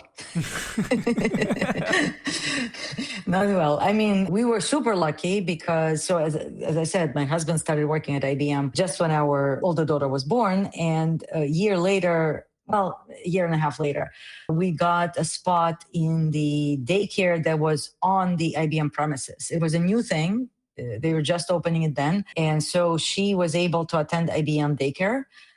So it was right next to us, and which made life so much easier. I mean, commute was kind of complicated and whatever, but then she was right there. So we didn't have to worry that she's somewhere in New York City, right? And we could go and like see if they had some day events for parents, we would just pop in. And of course, we were also never late to pick her up because it's right there. So there was that really helped a lot. But still, you know, I mean, she started only when she was a year and a half, and then we had another one soon after, and then she was at home first year, and it was just very distracting, and it was kind of hard to focus on things, so to speak. So yeah, I mean, I don't think I published a lot of papers, but I did write some papers, but it was not a lot. But that's part of the process, right? Yes, it's part of the process. And of course, I mean, we did have a babysitter, and we shared our duties. It's not like, you know, I was primary caregiver. I mean, for sure, we did all that sharing. But I think something happens to your brain as a mother when the children are young that you really just, you know, it's kind of hard to switch off. I know. Yeah. I mean, I don't know. But you understand. Yes. I understand. Yeah. Okay. So it seems that you got inspiration to develop some research ideas during a walk at Jurerê Beach in Florianópolis, here in Brazil, in 2004. Tell me more about it. Right. So yeah, I love that story because it tells everybody that conferences on the beach are a really good idea. So yes, it was a 60th birthday, I think, workshop for Clovis Gonzaga, and he invited a lot of his friends, and these were interior point method people, which was also my community. So thankfully, I was invited to that, and Andy and Philippe were there as well. So like a lot of nonlinear optimization people, and I was at the time basically working through some theory for these Powell's methods that we were implementing. So we implemented a bunch, right? We implemented these things, but I was kind of starting to work on the theory. And Philippe asked me a question whether this theory can be extended from interpolation to regression. And I went walking on the beach because I just wanted to walk on the beach, not because I particularly wanted to think of Philippe's question. but I did think about it. It just happened. And then, something clicked in my head. And I was like, oh, so there are these object Lagrange polynomials that Powell uses to maintain quality of interpolation. And I kind of realized, wow, they can totally extend beyond interpolation. And then I started thinking about them differently. And then it was in 2004. And at the time, Luis Vicente was on sabbatical visiting IBM. And he was interested in derivative-free optimization as well. And we were just talking about different things. And so we started extending, the ideas beyond interpolation, and then wrote a couple of papers, and then eventually we decided that this should be all written into a book. And by eventually, I mean, the ideas, like some papers were written in 2004, maybe 2003, and then the book idea started in 2005. It took some years to write it, but and it's a very successful book. It's called Introduction to Derivative-Free Optimization. It has more than 2,700 citations on Google Scholar. And I mean, do you know why it became so impactful? I mean, I think I do. I mean, it's not hugely impactful. They're obviously way more impactful books, but it is a more research book rather than a textbook, right? And I think it was just the timing was right. So there were these methods that became important. So optimization became available to more sophisticated domains, right? It was like simulation and complex domain where you don't have derivatives. So this was an important subject. But there was software, but there was not like, book that described a lot of theory. And so this theory, I mean, this is at least what Larry Bigler told, and he supported actually. So we got a prize, Lagrange Prize for this book, and he was a great supporter of that book. And that's what he explained. He said, like, until then, people were hesitating to use certain methods because they didn't understand how they worked. But the book kind of explained it well, right? This is what you need. This is what's important. This is what type of models would work for you. This is what wouldn't. And he says it was a really great comfort in some sense to go ahead and use the methods. I mean, it was kind of what we intended, but we didn't intend to necessarily educate public. We just wanted to understand it ourselves and kind of write it down in a book because, you can have consistency, right? You have like multiple topics together. Yeah. You seem really happy at IBM. So I have to ask this question, of course. Why did you leave IBM in 2009?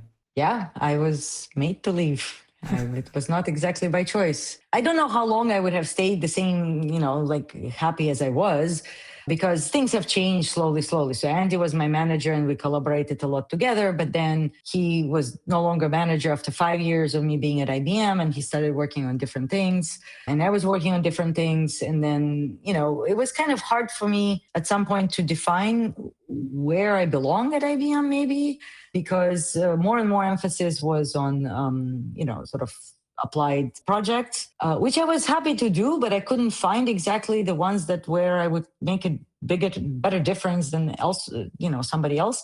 Whereas in research, I started getting my own kind of agenda and figuring out things that I can pose my own problems and do them. And book was a big part of it.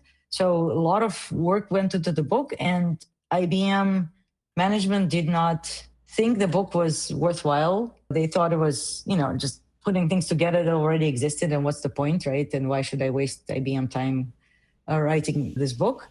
So a lot of things have changed. There was a lot of misunderstanding. I mean, I think people saw that, again, from certain perspectives, and understand IBM as a software company, they thought I should maintain the software that I've written early on, and I should just do that. But I didn't want to do it because maintaining software was not something I was ever interested in. I didn't know this before I tried it, but it was extremely uninteresting for me. You have to compile things in different platforms and keep up with different things. No, I've written the algorithm. It works. I'm done. And it's kind of sad because in some sense, that's why the software did not actually succeed in ultimately.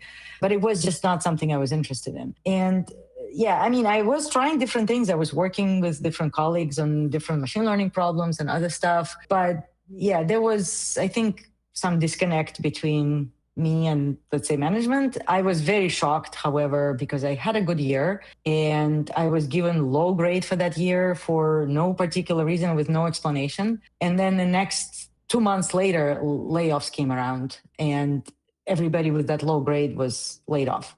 And it was clear that it was meant for me, right? I was meant to be laid off, but it came as a total shock. And it came as a total shock to a lot of my colleagues. I mean, Andy was devastated. And lots of my colleagues and friends actually left IBM a year later to go to academia, citing that they felt that it could happen to them. So I can say that some things were my own doing, possibly, but the outcome was not anybody has expected. Yeah.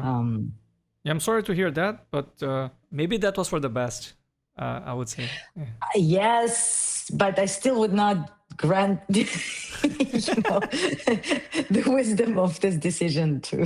Yeah, I know the feeling. But yes. I mean, of course, it worked out really well for me in the end, as it turns out. But so what did you do after leaving IBM? Right. So it was, it was hard times actually. So Don very nicely, Don Goldfarb, immediately said like, I can have some affiliation at Columbia because I needed to be somewhere, right? I mean, to continue working on things. I mean, like work email address, right? This kind of things. It was kind of important at the time. So he paid me a little bit of support, but the most important thing was that I was affiliated with Columbia. I got some visiting professor title, and I was actually teaching a course there that year. I taught a course at first at Columbia, and then I also taught the same course at NYU. It was a very new course, optimization machine learning for PhD students. It didn't exist before, so it was kind of cool. And I started switching my research agenda significantly to certain, from derivative-free optimization to convex optimization and machine learning and signal processing. So yeah, it was difficult because it was so uncertain. I did spend a lot of time at home with my kids, which later I couldn't do. And I was not sure what I'll do because there were very few academic positions, and especially anywhere that I could go from New York to. And going to conferences in a non-tenure position, which did not match your CV. How did it feel?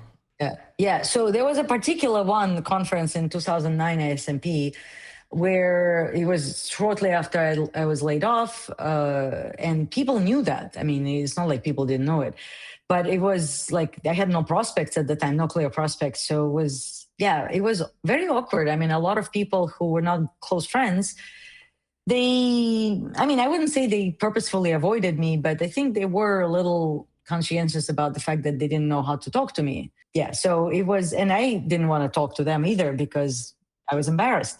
And so that particular experience was bad, but on the other hand, it was also great because we'll probably talk about it later, but running between DFO sessions and these new, for me, compressed sensing optimization sessions, made me have another idea that kind of defined the research agenda for many years to come. So, it was useful as well. Soon. Yeah. Yes. Yeah. So that was the SMP conference in 2009 in Chicago, right? Yes, was kind of difficult for you. That's right. Yeah. Right. Did you receive any kind of support from your peers at that time? Yeah, so of course I did, but it was, from a lot of people, it was, just being kind of sympathetic. One that really stood out was Jorge, who basically, because I was interviewing in some hedge funds. You mean Jorge Nocedal, right? Yeah, Jorge Nocedal, right. He was a subject to guest also. So by the way, Tamás, of course, was very supportive.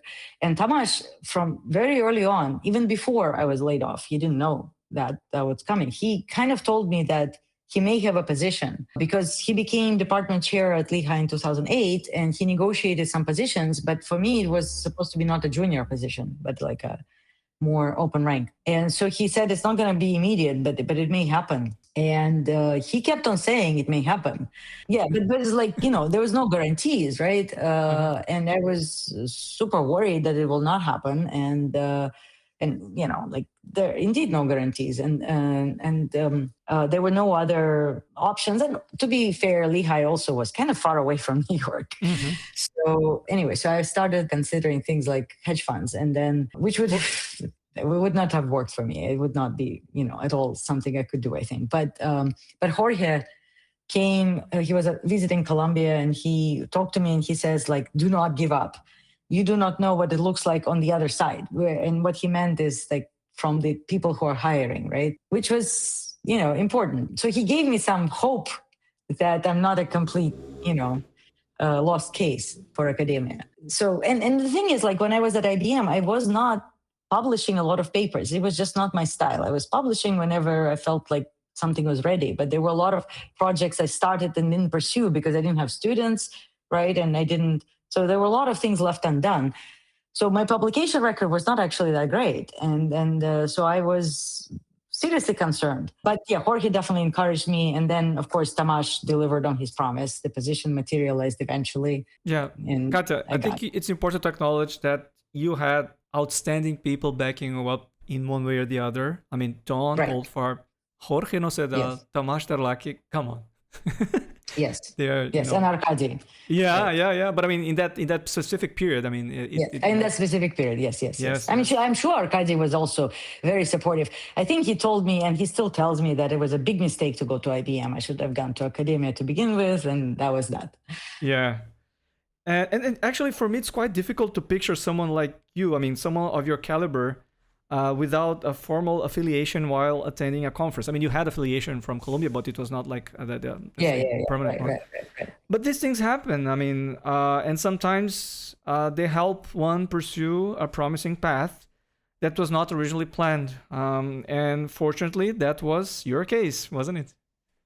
Yes, exactly. Well, I mean, academia was actually something I thought of. It's not like I never planned on it. And even while I was at IBM, I was considering and thinking about academia as the right place for me. But it was not easy because of the the physical location, right? New York and all that stuff and so on. So this was a forcing function for sure. But in any case, I don't know what it did.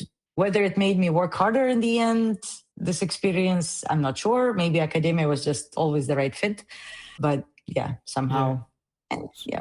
So you're hired in 2010 as an associate professor without tenure first at Lehigh, right? Correct. But you got tenure in 2012 and you stayed there until 2019, right? That's right. Yes. Yeah. And did you move to Pennsylvania after being hired at Lehigh? No. So that's the thing, right? So kids were in New York City schools at that point, in public schools in New York that they really liked. They had friends. We had friends. We had a good life. I did not want to disrupt this. And also for Oktay, it was impossible to move to Pennsylvania, right? He was at IBM anyway. So I started commuting, and the commute was kind of complicated. So I would usually go by bus, although I could drive. It's about 2 hours one way. And then I rented a small apartment there, and I would stay there. Typical schedule would be during semester weeks. I would stay Tuesday and Wednesday night. I would teach Tuesday and Thursday. I would have all my meetings and everything packed into these 3 days. And I would be back by Thursday evening at home. And then I would spend Monday and Friday at home. It was stressful because you had to plan everything ahead. Like all the meetings have to be ahead of time. If kids had something at school that I wanted to attend on a Wednesday, I would have to reshuffle things.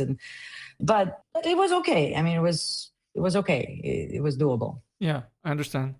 And you had a very fruitful collaboration with Afonso Bandeira from Portugal between 2009 and 2012. What were the main outcomes of this partnership? Well, so actually, he was a master's student of Luis, right? Vicente.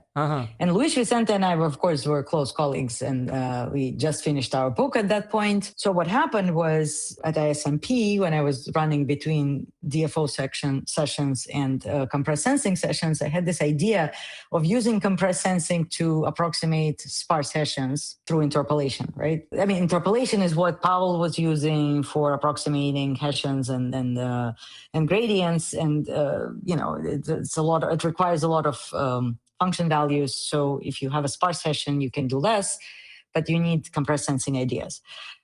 So I went back to New York, and then again, Luis was there, I guess, for sabbatical around that time. We were talking, and I said, okay, let's work on this. And he said, I have a brilliant student who would be very good for this. And so we basically gave this problem to Afonso. And Afonso was still a master's student at first, but then I think he just applied to PhD programs and got into PhD program in applied math in Princeton. So he was working on this. And there was a significant machinery with random matrices, random linear algebra, which is complicated, that he had to employ. And so we worked on that, and we got this paper. And this paper was a good paper. He got a prize for best student paper in forms, I think. Yeah, it was a important paper. But another important question that came out of that paper is that, okay, well, now we have a method, trust region method, just like Powell did, with all the kind of guarantees that we had before, except for these guarantees only happen with some probability at every iteration. Before, we had deterministic algorithm, deterministic methods. We had some guarantees on each iteration or whatever. Now it happens with some probability. What do we do? Can we even have proof of convergence? And so we sat down with Luis and Afonso. And again, Afonso was like very, curious and like always wanted to talk about things. And he kind of he really encouraged us to kind of go beyond our comfort zone, because all of a sudden we were analyzing submartingales, which is something as I said, I barely succeeded in my qualifying exam in Columbia in stochastic processes, right?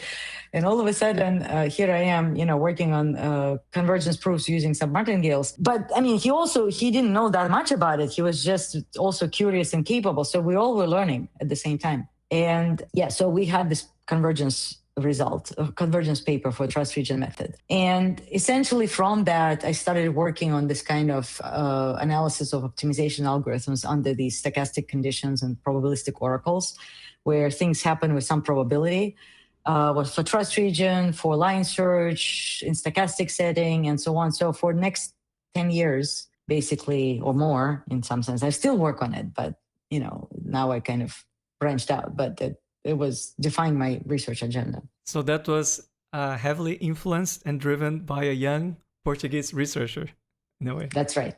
That's right. That's lovely. Yeah. And in 2012, you gave a semi-plenary talk at ISMP and became the editor of Optima, the newsletter of MOS. Things were now looking quite exciting for your career. That's right. Yes. The gap, the only 3-year gap between 2009 and 2012 made a huge difference. So, I was giving a semi-plenary talk at the ISMP, which was, it was the biggest thing for me, right? This is, I didn't think it was going to happen at all. Especially if you consider the previous ISMP, right? Exactly. A few years earlier, right? And I had things to say because of this work with Afonso. The work we did with Afonso was basically the subject to this ISMP talk, and it was very well received. And then I was, as an editor of Optima, I was also participating in the MOS council meetings. So I was like all of a sudden, a player in this community all of it again. And it was really great. And the conference was also great. It was, Berlin was great. The weather was great. There was a fantastic reception, which was very inexpensive and casual, and everybody was like super happy drinking wine and eating sausages. And so George Namhauser came up to Oktay and me and asked if we would be possibly interested in moving to Georgia Tech, which is, of course, is very ironic now that I have moved to Georgia Tech. But at the time we said no, because again, same thing, kids happily in schools. We didn't want to disrupt the situation. We just did not think ahead too much, I guess. But we wanted to stay where we were. Right. And tell me about your sabbaticals at Google in 2016 and Oxford in 2017. Right. So this was basically my one and only sabbatical so far. And Google was the kind of natural step because, we were in New York City and it was right there, and I wanted to be somewhere close to home. But I also wanted to explore what's happening in, research industry kind of thing. And everybody was training neural networks at the time, basically. Well, not just neural networks. Everybody was training machine learning models of different types. So stochastic gradient descent was everywhere. And there were like very interesting questions. I wanted to explore that, why things don't work, or why certain algorithms that work so well in other applications for optimization, like BFGS, for example, why wouldn't it work in machine learning training? And I think these were actually very interesting questions. The problem is that at Google, they have a very complicated coding environment, TensorFlow. I don't know what they do now, but at the time, everybody had to use TensorFlow. And I haven't coded at that point in a long time, and certainly not in the languages that they were using. And I didn't particularly want to spend this time learning so much coding because I only had a few months. So I needed to collaborate with somebody who would do it. But those would be research engineers, and they were great people, but they never had the time. And it was kind of frustrating because, yes, I was there, but I was kind of not doing anything useful because, at Google, if you don't implement something, nobody cares. Mm-hmm. So you have to implement things and show that they work. But I couldn't implement them myself because I didn't have the ability. And, like most people like me, they take a year at IBM to learn how to do it, at least. So, it's kind of a waste of time, but it was useful for me. I learned a lot of what people are doing. I went around and talked to other people. And eventually I actually after I left, we had a paper with a Google colleague who was not in my group when I was at Google, but who I kind of got to know through that experience. And we wrote some well-cited paper, actually. It kind of was inspired by conversations with him, but that paper was mostly theory. So anyway. And then, Oxford was great. Oxford was amazing. I was working with Cora. We have a lot of collaborations going. It was, we took the kids there. So for them, it was both good and bad experience because they were both in high school, and it is not an easy thing, right? To go to a different country and everything. It was a completely different setting, a very small, all-girls school versus the huge public, highly selective school in New York City. So completely different thing. But, we all got something out of it for sure. It's very memorable. Mm-hmm. And why did you leave Lehigh to join Cornell in 2019? Yeah. So this was one of these situations where it was impossible to resist, or, it was just offer we couldn't refuse. So our older daughter, so she turned 18 in 2018, right? So she applied to colleges, and in 2018, actually even before that, in the fall, December 2017, she got into Cornell. It was her first choice. She applied early decision. She got in. And so we knew that she's going to go to Cornell. And then when we were going to drop her off, the word got out. I mean, the people in the department there, and some people we know, they're former IBMers there. There's, there are other people we just know professionally, like Adrian Lewis and so on. So the word got out that our daughter is moving to Cornell, and they thought that they may have an opportunity to hire both of us to Cornell in Ithaca. And so they asked us, he said, do you want to come for a conversation? And we did when we were dropping her off. And then they said, if you're interested in applying, you should do it, right away. And we did. And so, this, in basically sometime 2018, we got offers to move to Cornell. I mean, not everything worked out perfectly because initially the idea was that we'll both go there as tenured faculty. But for Oktay, maybe because he was from IBM or for whatever reason, he did not get tenure track position. He got a professor of practice position, which in practice was the same thing, but of course it makes a difference, right? In how one feels. But anyway, so we moved there, and the idea was that both kids would go there for college. And so we will be close to them, and we will, in 5 years, we would assimilate to Ithaca and Cornell and either settle down there completely and everything will be great. Or if things didn't go quite the way we hoped, then we would have to go elsewhere afterwards, and that would be fine. So this is kind of what we did. We moved to Cornell to basically, do our best to kind of settle in there. But then COVID happened. Mm-hmm. And basically, as soon as Oktay moved slightly after me, me and our younger daughter, we moved in fall of 2019, but Oktay moved in January 2020, and then COVID happened, and the whole experience was quite different from what we expected. So I left Lehigh because it was no-brainer going after and spending more time with your kids when they're in college is and commute was also getting a little bit complicated. Mm-hmm. It actually, the buses I would take didn't exist anymore. So things were getting just more physically difficult in terms of commute to Lehigh. So that's why we left. That's why I left. Yeah, it makes total sense. Yeah. And you have been at Georgia Tech since 2024. What motivated the move from Ithaca to Atlanta? Yeah, so this was basically that scenario played out, right? That by the time kids left, we did not feel like we wanted to stay in Ithaca forever.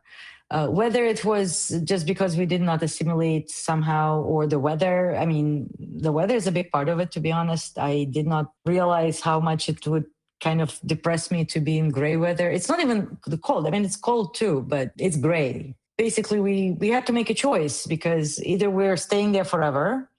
They were willing to be fair, they were willing to go ahead with Oktay's tenure case, so we could have stayed comfortably in that situation. But it would, small town, we're big city people, small town, not so easy to fly in and out.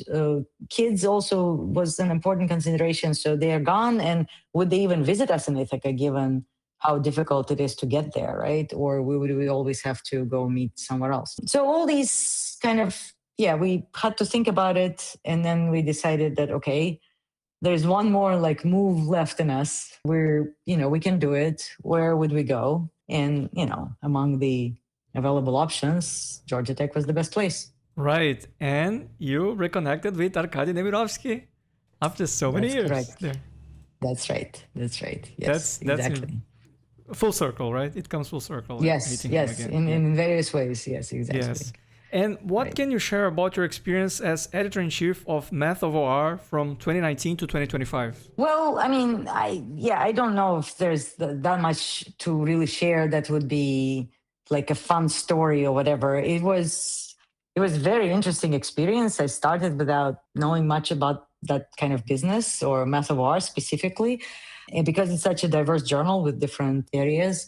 And there were some experiments and things that we had to do. But basically, I realized like the importance of the reviewing process, right? And not just reviewing process.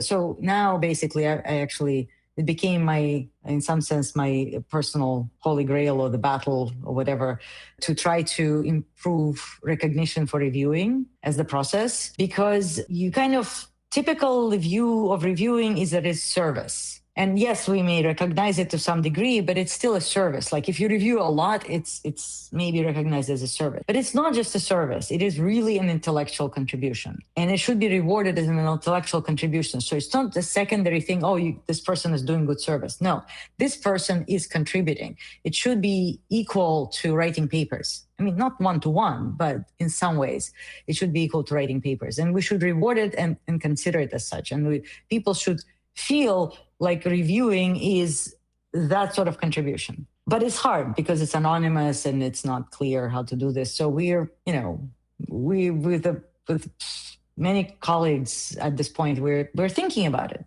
And the reviewer awards were originally, I got the idea from Daniel Kuhn, who put that together in math programming, but we are doing it in Math of OR, or we were doing it in Math of OR, and I hope they continue now. So, yeah. Right. Yeah, for sure. It's anonymous work that sometimes go unnoticed, and it deserves recognition, and some papers even become substantially better. I know we all complain about reviewers, right. But you are also reviewers. Yeah, I for sure. I agree with you. Yeah. And you were the current chair of MOS. What do you intend to achieve during your term? I have a lot of thoughts, but so one of the biggest thing for us is to get the members back, because during COVID, the membership went down significantly, and then it basically just goes up 1 year during the ISMP year because people kind of automatically get it, but then they don't maintain their membership.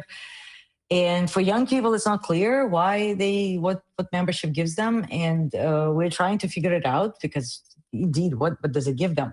So first thing, we already achieved a lot thanks to our new webmaster, Morteza Davari, that we managed to move the website and move the membership handling system into the website. So now you can actually learn whether you're a member or not. Before it was not even possible, because we just didn't have SIAM held Excel sheets, but that was it. So this was a big thing. And now, of course, for the next couple of years that I'm the chair, perfecting the system and improving it and putting more functionality into this is a big thing that we're thinking of. Then another thing is figuring out how to best use our funds. I mean, where should the funds go, right? Should we support some communities in developing countries? Should we give better money for the prizes because the awards are relatively small? What else should we do? So that there's a lot of, should we give a big award for reviewers, right? Maybe MOS should have a prize for best reviewer. So there are quite a few things to be done. Well, I mean, the membership is one of the biggest things, I think. And we also created a new conference committee that would kind of coordinate conferences better, because number of conferences has grown, and we have sections and run their conferences, and just coordinating it all better and making sure that we have flow of funds and things like that in a good way. Yeah. Yeah, seems very exciting. And you mentioned the new webmaster, Morteza Davari, right? I actually connected with him recently because we were working on a scheduling problem with inventory constraints that Okay. that Great. he worked on, and we exchanged some emails, and it's a huge coincidence. And I think one potential way of improving the membership situation is try to engage the young folks more by maybe assigning them to relevant roles or creating some roles so they That's have correct. some That's true more too. involvement. Yes. Yeah. That is actually true too. Yes. I was definitely thinking about that as well. Yes, Yeah. for sure. Yeah. Yes. Right. So, Katya, what do you consider promising research directions in continuous optimization? Okay. I mean, it's a big topic, but I don't even know if I'm the right person to think so far ahead. I never thought ahead. I just find whatever I'm excited is right now. So one of the things I'm excited right now is one work with my postdoc that just spent a year, and he's going to Northwestern, Zikai Xiong, and we're working on comparison-based optimization. So it's optimization where you can only compare function values, or compare not even function values, but you compare 2 points, right? Which one is better? But there's no function. There's surprisingly interesting things you can do. And there's actually also different situations where you have to model what your answer will be, because is your comparison oracle exact, or does it have an error? And if it has an error, what kind of error, and where does it come from?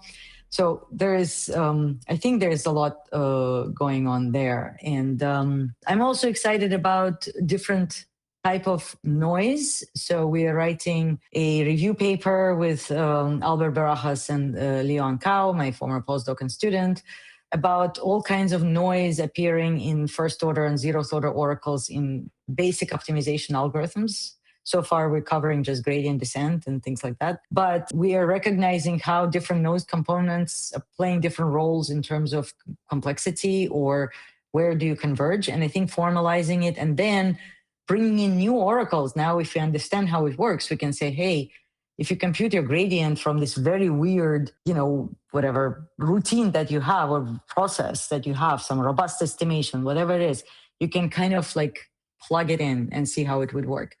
So this is what excites me. But of course, I don't know if that's promising research direction or just, yeah. Yes. So Ronnie Bental was more into algorithms for non-convex optimization. So that was his. I think it's a very promising direction.